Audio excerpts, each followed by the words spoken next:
Assalamualaikum warahmatullahi wabarakatuh. Alhamdulillahirabbil alamin wa bihi nasta'in ala umuri dunya waddin. Wassalatu wassalamun ala asrafil anbiya'i wal mursalin wa ala alihi wa sahbihi ajmain amma ba'du.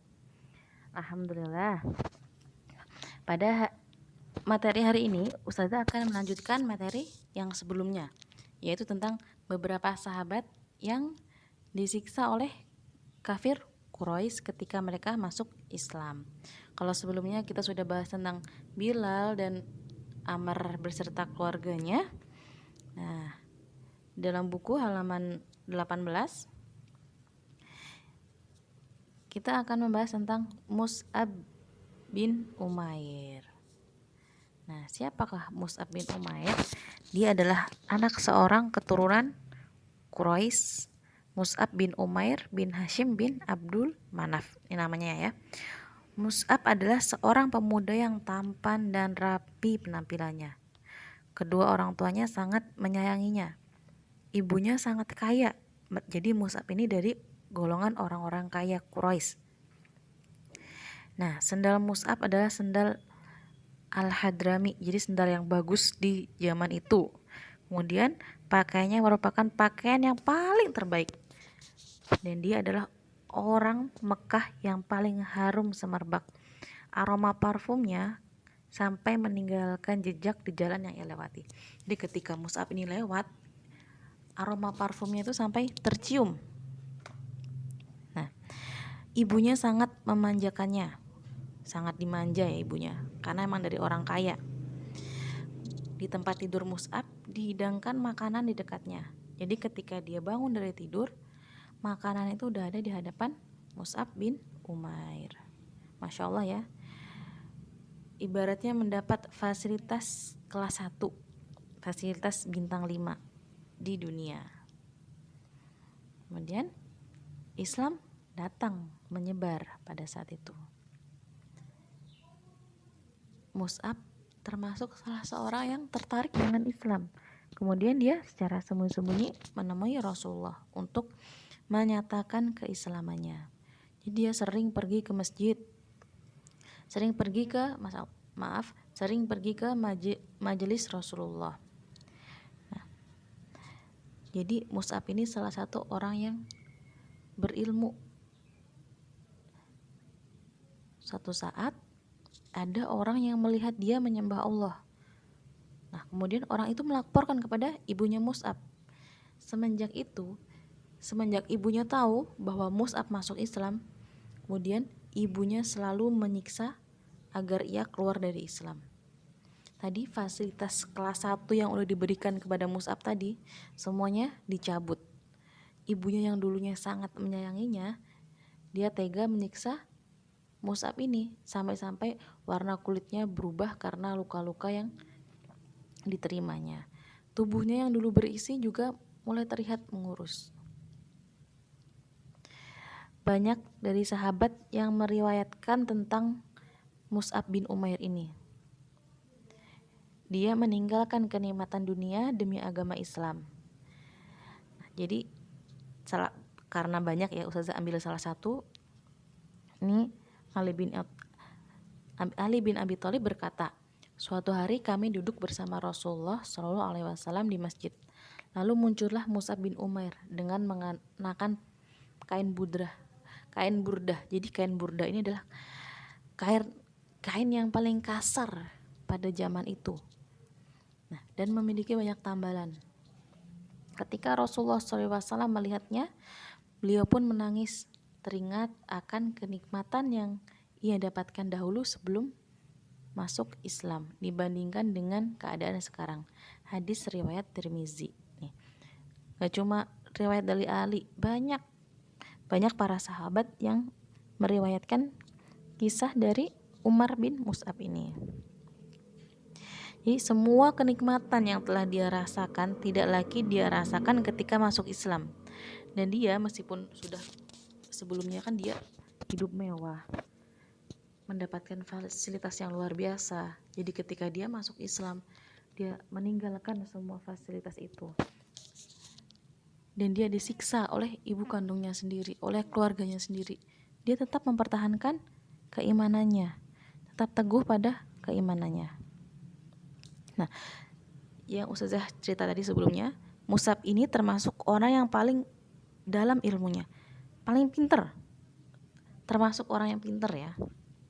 Nah, kemudian Rasulullah mengutusnya untuk mendakwahi penduduk Madinah. Dalam waktu singkat, penduduk Madinah itu semuanya, sebagian besar ya, tidak semuanya ya, sebagian besar masuk Islam. Saking Mus'abnya ini pinter dalam strategi berdakwah, dalam menyampaikan ilmu, dalam mengajarkan ilmu Islam. Dan dia juga menguasai ilmu-ilmu Islam itu. Saat itu dia langsung menemui tokoh utama di Madinah. Kemudian otomatis ketika dia menemui tokoh utama di Madinah, otomatis pengikutnya juga sebagian besar masuk Islam. Masya Allah ya. Jadi sebelum ada perintah untuk berhijrah ke Madinah itu, Rasulullah sudah merencanakan Madinah itu diislamkan dulu, diberi pendidikan agama Islam dulu. Kemudian ketika nanti Nabi dan Rasulnya, Nabi dan para sahabatnya, ketika Nabi dan para sahabatnya pergi berhijrah, diterima oleh penduduk Madinah. Masya Allah. Dan juga ini kisah wafatnya Mus'ab bin Umair ya, ini juga sangat terkenal. Jadi Mus'ab bin Umair ini adalah pemegang bendera Islam di peperangan. Saat itu adalah perang Uhud. Jadi dia yang memegang bendera Islam di perang Uhud. Nah, saat itu ada orang yang bernama Ibnu Kumai al-Latisi. Nah, dia adalah seorang kafir Quraisy. Dia mengira Mus'ab ini adalah Rasulullah. Dan dia menebas tangan kanan Mus'ab ini. Tangan kanannya tadi dia gunakan untuk memegang bendera Islam. Kemudian ditebas sama Ibnu Kumai ini. Nah, sambil berkata, Muhammad itu tidak lain hanyalah seorang Rasul. Sungguh telah berlalu sebelumnya beberapa orang Rasul. Quran surat Ali Imran ayat 144. Kemudian setelah tangan kanannya tadi ditebas, benderanya jatuh. Kemudian dia ambil lagi benderanya, dipegang dengan menggunakan tangan kirinya. Kemudian dia berteriak lagi, Muhammad itu tidak lain hanyalah seorang Rasul. Sungguh telah berlalu sebelumnya beberapa orang Rasul. Quran surat Ali Imran. Kemudian tangan kirinya ditebas lagi oleh Ibnu Kumai ini. Jadi kedua tangannya ini yang membawa bendera Islam ditebas oleh Ibnu Kumai tadi. Kemudian sudah tidak bisa memegang bendera ya. Kemudian dia mendekap bendera itu. Nah, setelah dia mendekap bendera itu, ada anak panah yang melesat merobohkan Umair bin Mus'ab. Kemudian dia terjatuh dengan bendera tersebut. Kemudian Rasulullah menyerahkan bendera pasukan kepada Ali bin Abi Thalib. Nah, setelah perang Uhud selesai tadi, Rasulullah mencari para sahabat yang gugur. Saat melihat jasad Mus'ab bin Umair yang syahid dengan keadaan menyedihkan, lalu beliau berhenti dan mendoakan kebaikan untuknya.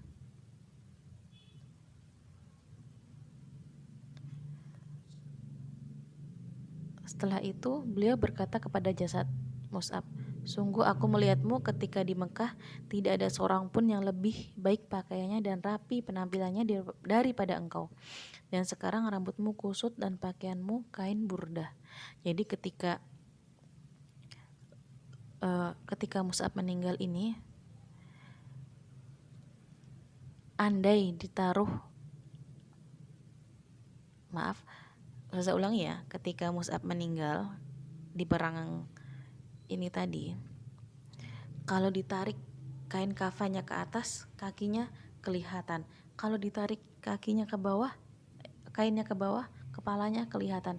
Saking gak cukupnya kain kafan ini, kemudian Rasulullah menyarankan untuk menarik kainnya ke atas supaya kepalanya tertutupi, kemudian kakinya ditutupi oleh rumput. Masya Allah ya.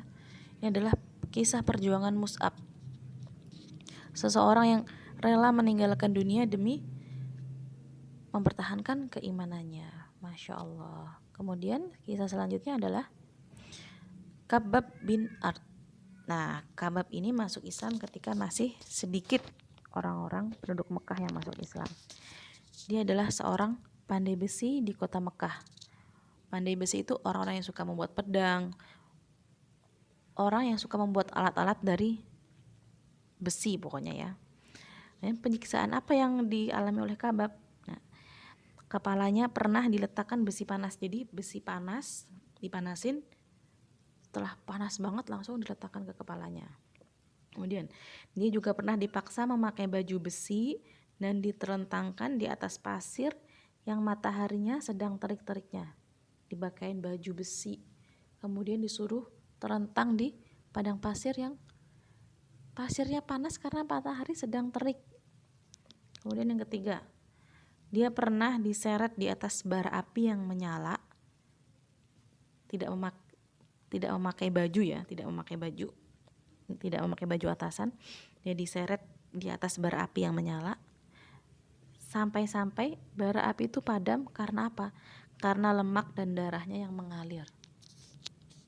Sampai Umar, kalau tidak salah Umar atau Abu Bakar berkata, saya tidak pernah melihat luka yang sedemikian parah di punggung selain luka dari Khabbab bin Art, bekas luka dari penyiksaan orang kafir Quraisy. Selanjutnya yang kelima adalah Abu Dzar Al-Ghifari. Nah, nama aslinya adalah Jundub bin Janadah, dikenal dengan nama Abu Dzar Al-Ghifari karena dia berasal dari Bani Ghifar, tempat yang sangat jauh dari Mekah. Nah, dia datang ke Mekah untuk mendengarkan tentang Islam dari Rasulullah langsung. Kemudian dia masuk Islam. Setelah menemui Rasulullah, dia masuk Islam. Kemudian dia bertanya kepada Rasulullah setelah masuk Islam, wahai Rasulullah, apa yang akan saya lakukan menurut Anda gitu. Dia minta pendapat sama Rasulullah. Dan Rasulullah menyarankan, pulanglah kamu sampai aku memerintahkan sesuatu. Karena Abu Dzar ini orangnya sangat pemberani, dia pergi ke Mekah. Dia pergi ke Ka'bah, Pergi ke Ka'bah, dia berteriak, asyhadu an la ilaha illallah wa asyhadu anna Muhammadar Rasulullah. Akibatnya dia dipukuli oleh penduduk Quraisy. Nah, kemudian Rasulullah menyuruh dia untuk kembali ke kabilahnya, yaitu Bani Ghifar tadi. Pulang ke Bani Ghifar, si Abu Dzar tadi. Nah, di sana dia mendakwahkan Islam. Singkat cerita, ketika Rasulullah sampai di Madinah, ketika Rasulullah berhijrah, ini ada rombongan besar nih. Rombongan yang besar dan panjang. Orang-orang Madinah itu mengira itu adalah orang-orang kafir, pasukan kafir yang ingin menyerang. Ketika rombongan besar tadi mendekat, ternyata itu adalah dari Bani Ghifar, Abu Dzar Al-Ghifari. Semua orang dari Bani Ghifar masuk Islam tanpa terkecuali. Semuanya masuk Islam. Masya Allah. Kemudian selanjutnya ada Zubair bin Awam. Nah, Zubair bin Awam adalah termasuk kerabatnya Rasulullah, masih saudaranya Rasulullah. Karena ibunya ini adalah bibi Rasul. Dia masuk Islam ketika masih berumur belasan tahun. Zubair ini termasuk salah satu sahabat yang dijamin masuk surga. Semua peperangan dia ikuti. Peperangan ini Zubair semuanya ikut. Sampai-sampai bekas luka akibat dari peperangan itu sangat banyak. Dari sabetan pedang, dari panah, pokoknya semuanya bekas luka dari bekas peperangan itu banyak banget di dalam tubuhnya. Nah, penyiksaan apa yang dialami oleh Zubair bin Awam ini? Dia diikat di sebuah tiang kemudian dipukuli. Itu sering terjadi. Kemudian yang kedua, dia pernah disekap dalam sebuah kurungan. Kemudian kurungan itu diberi asap. Agar apa? Agar Zubair kesulitan untuk bernafas. Tapi dengan segala penyiksaan tadi, Zubair tetap mempertahankan keislamannya. Masya Allah, ini adalah beberapa kisah dari sahabat yang disiksa oleh kafir Quraisy ketika mereka masuk Islam. Masih banyak sahabat-sahabat lain. Ini hanya beberapa ya. Hanya beberapa contoh. Dari pelajaran ini kita bisa mengambil ketika kita disiksa, ketika kita disiksa, kita harus mempertahankan keimanan kita, keimanan kepada Allah. Dan seperti cerita Mus'ab tadi, dia rela meninggalkan kenikmatan dunia demi mempertahankan keimanannya. Masya Allah ya. Semoga kita termasuk dari bagian dari para sahabat dan rasulnya. Tayyib, jazakumullah khair atas perhatiannya anak-anak solihah. Semoga kita bisa mengambil manfaat dari pelajaran hari ini, dan pelajaran hari ini bisa mendekatkan kita kepada Allah Subhanahu wa Ta'ala. Mohon maaf kalau Ustazah ada salah kata. Wassalamualaikum warahmatullahi wabarakatuh.